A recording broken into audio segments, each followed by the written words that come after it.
Kali ini kita mau bahas temanya itu adalah detachment. Kalau attachment itu kemelekatan, kalau detachment itu melepaskan kemelekatan. Kan ketika aku kehilangan hal itu gitu. Nah itu aku merasakan kesedihan yang mendalam gitu. Semua orang gitu yang ada pada hidup kita itu tidak pernah benar-benar menjadi milik kita. Gitu. Semakin kita melekat sama sesuatu, itu kita semakin diuji. Karena semua orang, semua hal itu ada masanya. Setiap kita adalah Ibrahim. Ibrahim punya Ismail. Ismailmu mungkin hartamu. Ini anak yang udah ditunggu-tunggu dari usia 30 tahun loh, hasil doa 50 tahun gitu. Begitu dilahirkan, gak lama Allah memerintahkan untuk mengasingkan mereka gitu kan. Di situ ada lagi perintah dari Allah lewat mimpi yang memerintahkan Nabi Ibrahim untuk menyembelih Ismail. Berkali-kali Nabi Ibrahim itu diuji atas rasa kepemilikannya terhadap sesuatu. Halo guys, it's Vicinat and welcome back to my YouTube channel. Back to Journey with Cika. Bersama aku Cindy, bersama aku Rizka. Apa kabar teman-teman semuanya? Hai. Semoga selalu ada dalam lindungan Allah. Amin. Diberikan kemudahan atas semua urusannya. Amin. Dilancarkan rezekinya. Amin. Dan semua hal baik datang dalam hidup kita semua. Amin. Amin. Amin. Rizka, kita udah lama banget ya nggak bikin konten. Maksudnya tuh biasanya kan dalam seminggu tuh kita ada 3 kali ya. Ini tuh terakhir kita bikin hari apa sih? Hari Senin. Yang Sekarang libur. Sabtu. Agak jauh. Biasanya ini tuh udah hari ketiga biasanya ya. Ini baru hari kedua gitu ya. Oke, Rizka, gimana hari ini kita mau bahas apa nih? Hari ini kita mau bahas temanya itu adalah detachment. Apa tuh detachment? Detachment itu melepas kemelekatan. Melepaskan ya, lebih singkatnya. Kebalikan dari attachment.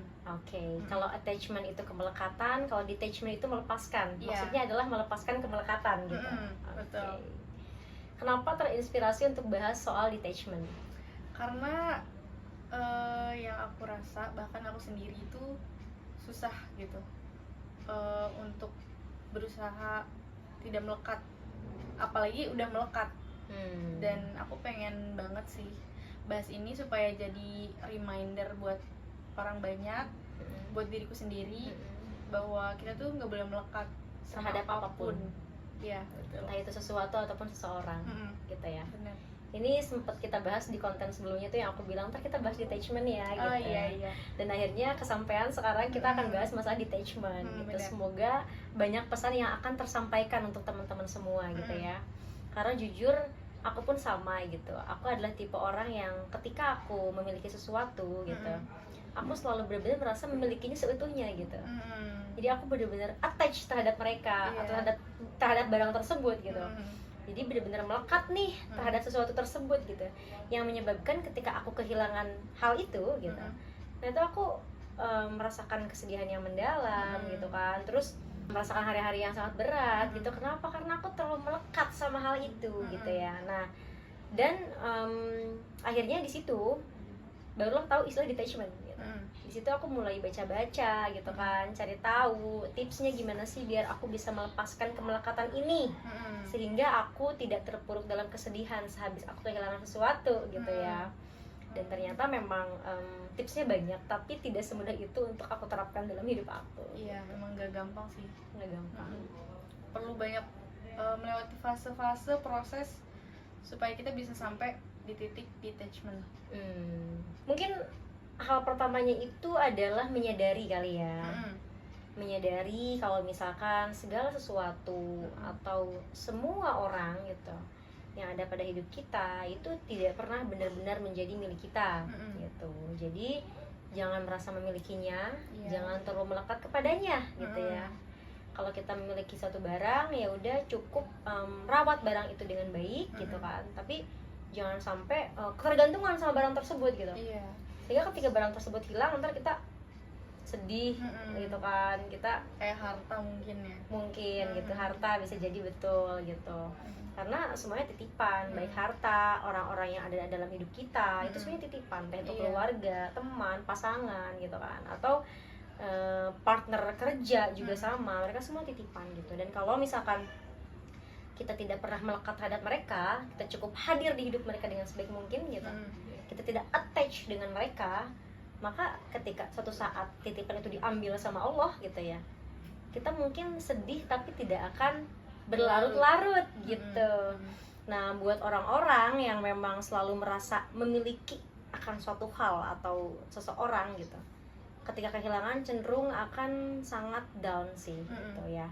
Dan di situ kita butuh yang namanya detachment atau melepaskan kemelekatan. Bener. Dari kamu ada nggak nih tips untuk bisa detachment terhadap apapun itu gitu?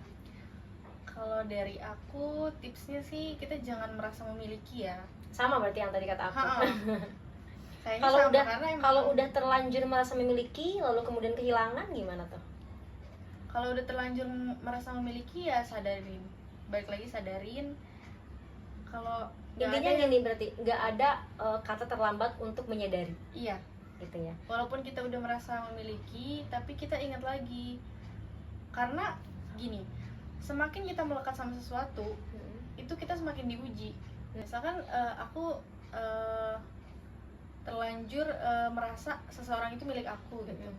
Kalau misalkan aku merasa dia milik aku, sedangkan kita itu di dunia itu nggak ada yang kita punya, bener-bener kita tuh sendirian, apalagi orang gitu ya, bisa pergi segala macam. Dan kalau kita melekat itu pasti bakal diuji deh sama Allah, kayak dijauhkan, kayak di tes lah, kayak Atau didatangkan banyak masalah iya, mungkin apalagi gitu ya. kita memiliki sesuatu, kita merasa memiliki sesuatu yang itu bukan punya kita. Contohnya Itu punya- harta lah ya, contohnya Iya. harta gimana tuh?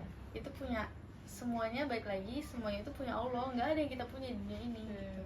Apalagi kita merasa melekat, itu pasti kita bakal diuji, karena nggak ada yang kita punya di dunia ini satu pun, nggak ada. Misalkan aku merasa melekat dengan pekerjaan aku nih, saking mungkin aku cintanya sama pekerjaan aku gitu Iya. kan, sama karir aku, sehingga aku merasa melekat terhadap karir tersebut atau terhadap pekerjaan tersebut, maka mungkin Allah akan mengujinya gitu kan.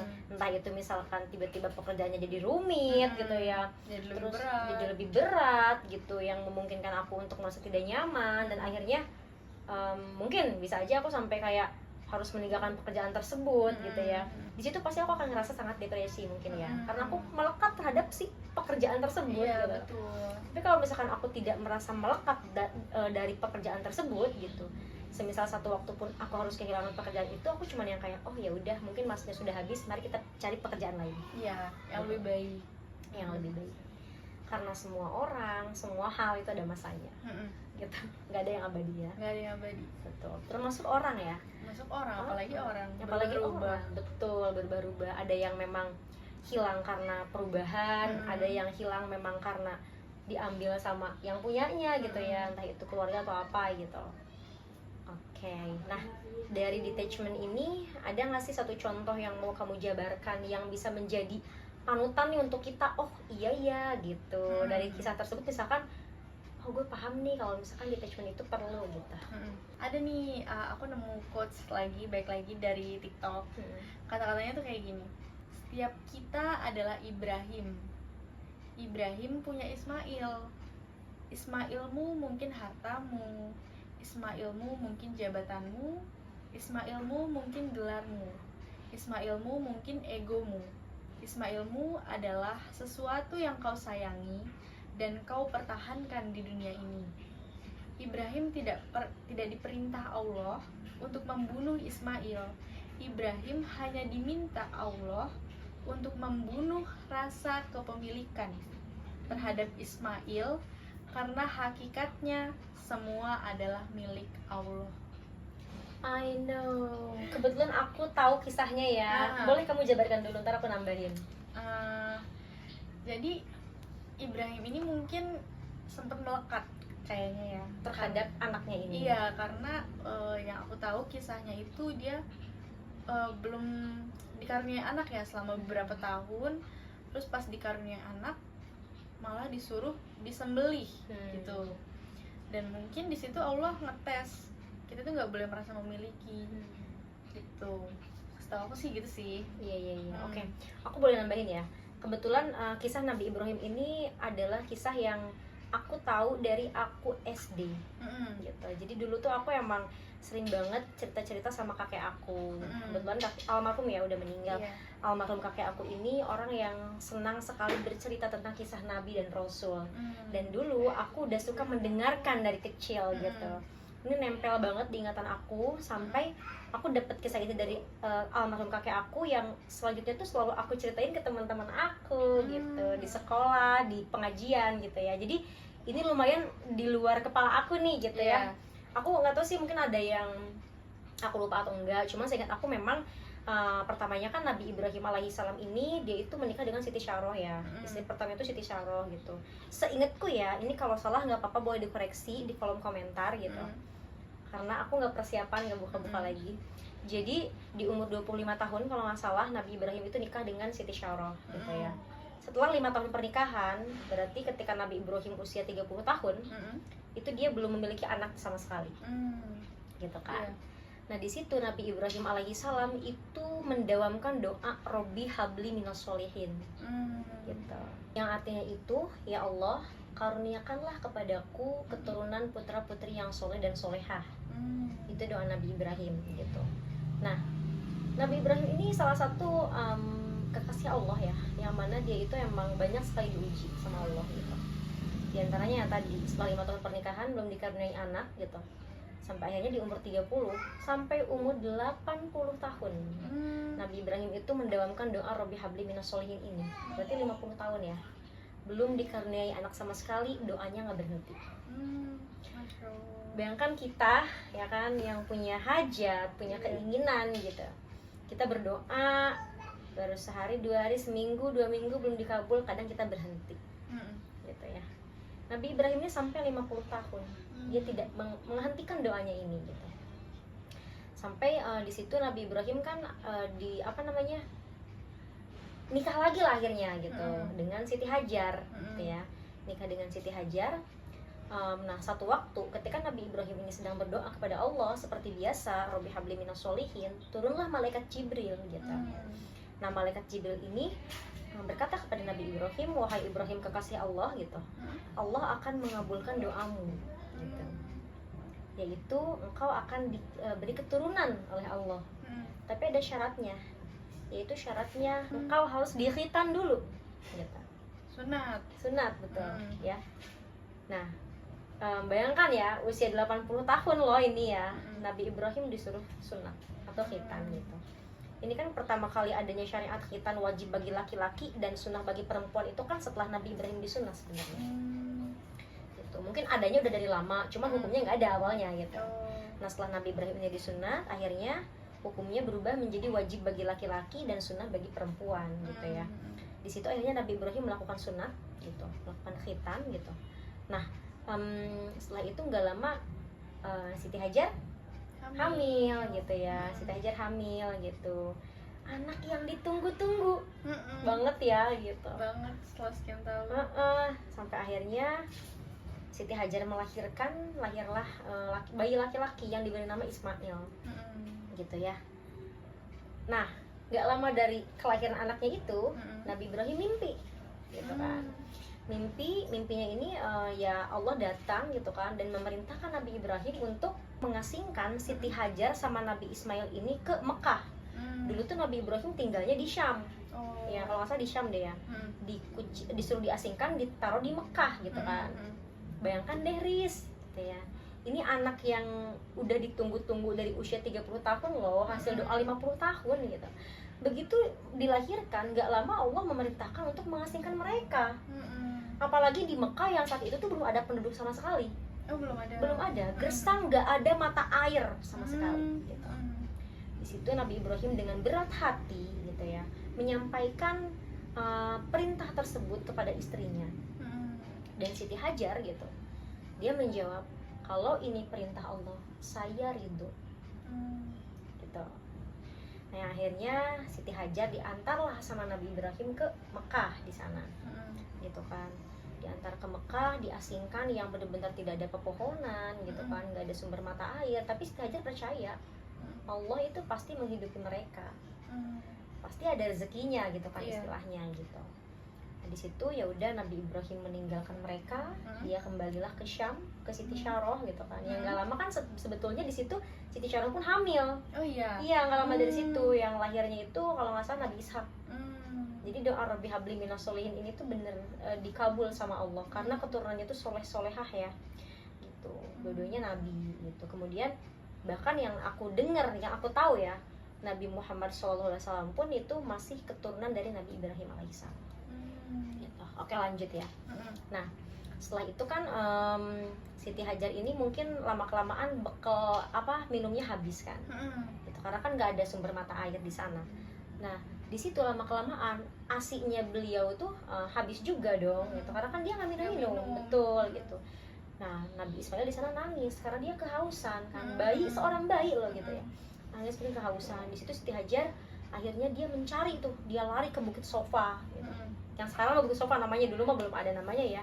Dia mencari mata air ke Bukit Sofa, nggak ketemu. Dia balik lagi ke Marwah, nggak ketemu. Sampai 7 balik Sofa Marwah yang jadilah ibadah sa'i ya dalam ibadah haji maupun umroh gitu kan. Setelah 7 balik gitu, tiba-tiba dengan kuasa Allah gitu, dari kakinya Nabi Ismail gitu, dari tanah yang ada di dekat kakinya Nabi Ismail itu keluar mata air gitu. Keluar mata air, pertamanya cuma satu doang tuh gitu, terpancar lah gitu kan. Sama Siti Hajar langsung di ditadah. Iya betul, ditadah gitu kan, diminumkan ke Nabi Ismail. Yang lama kelamaan ya udah itu menggenang, yang jadilah itu air Zam-Zam. Ya. Itu asal mula air Zam-Zam. Betul, yang airnya tidak akan surut sampai kapanpun gitu kan. Di situ kuasa Allah lah ya gitu. Nah, karena di situ udah ada sumber mata air, akhirnya banyak burung-burung gitu yang pada terbang kan, karena ada sumber mata air tuh gitu. Lama-kelamaan mungkin penduduk-penduduk yang ada di sebelahnya Makkah itu melihat kali ya, kayak kok banyak burung-burung gitu, kayaknya emang ada mata air nih kalau banyak binatang gitu kan. Yang akhirnya banyak orang yang datang ke sana dan ternyata benar ada sumber mata air. Disitulah baru orang-orang mulai membangun pemukiman di Mekah gitu. Itu awal mulanya langsung setelah ada mata air baru ada pemukiman. Betul gitu. Nah, kemudian ini masuk ke detachment ya. Detachment yang itu juga udah detachment ya, dengan dia melepaskan istri dan anaknya gitu loh. Ya siapa sih yang gak berat? Istri yang baru melahirkan diperintahkan untuk diasingkan gitu. Ya bener, mungkin Nabi Ibrahim itu diuji untuk melepaskan kemelekatannya, menyadarkan beliau kalau misalkan Siti Hajar, anaknya Ismail itu keduanya adalah punya Allah, titipan gitu kan. Nah, kemudian setelah Nabi Ismail ini beranjak dewasa gitu kan, di situ ada lagi perintah dari Allah lewat mimpi yang memerintahkan Nabi Ibrahim untuk menyembelih Ismail gitu ya. Itu masih diasingkan tuh, mereka masih belum tinggal bareng gitu. Yang akhirnya Nabi Ibrahim dari sana berangkat lagi dari Syam ke Mekah gitu kan. Nyampe di Mekah, mungkin Siti Hajar sama Ismail ini mereka berdua berpikir, Nabi Ibrahim udah diperintahkan untuk menjemput mereka gitu. Nah, di sana Nabi Ibrahim ini tidak langsung ngomong kepada Siti Hajar istrinya. Dia hanya memeluk Ismail, menciumnya, kemudian membawanya gitu. Nah, ketika mereka lagi berdua gitu, Nabi Ibrahim ini bilanglah ke Ismail, kalau misalkan dia diperintahkan sama Allah untuk untuk menyembelihmu gitu kan. Di situ Ismail dengan kesadaran hati dia bilang, kalau ini perintah dari Allah, lakukan gitu. Kalau misalkan bapak, mungkin kalau dalam bahasa kita ya, kalau misalkan bapak tidak tega melihat aku disembelih, tutup aku pakai kain, gak apa-apa gitu. Itu jawaban dari Ismail saat itu.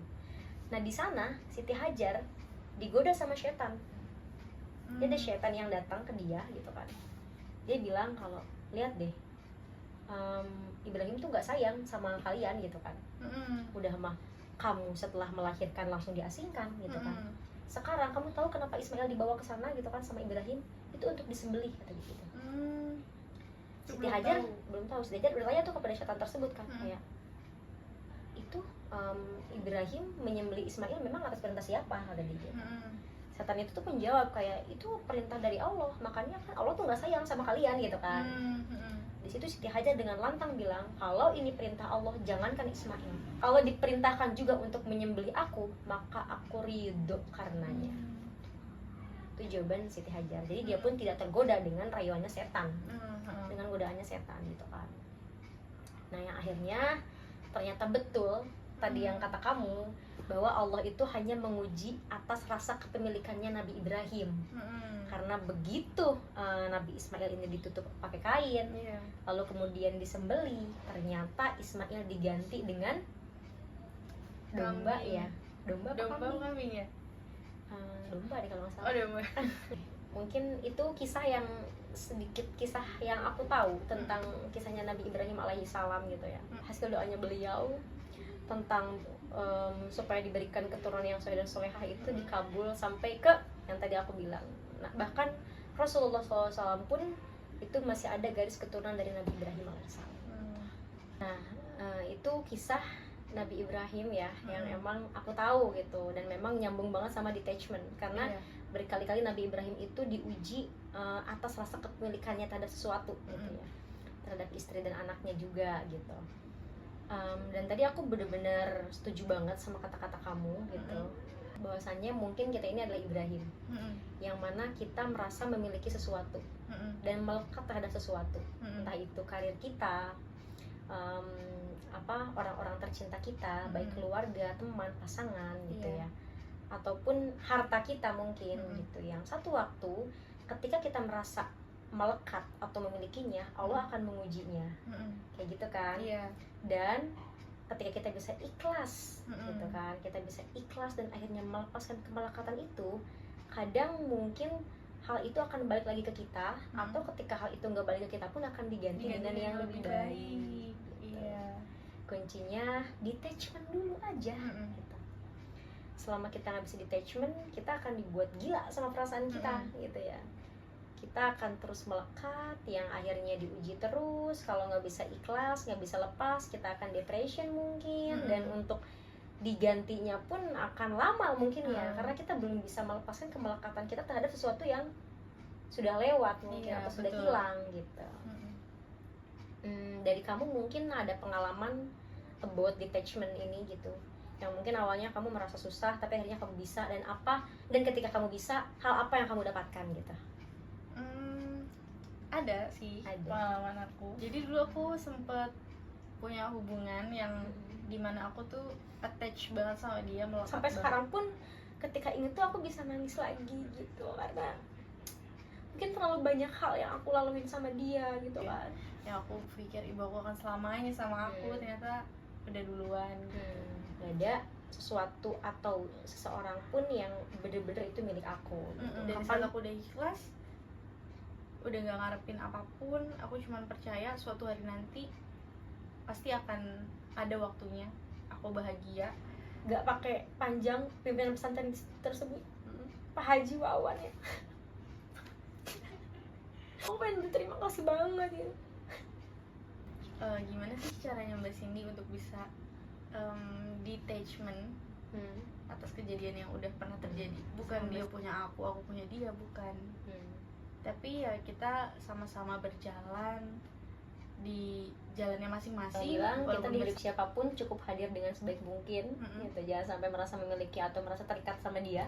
Allah itu karena cemburu betul terhadap hambanya yang ia cintai.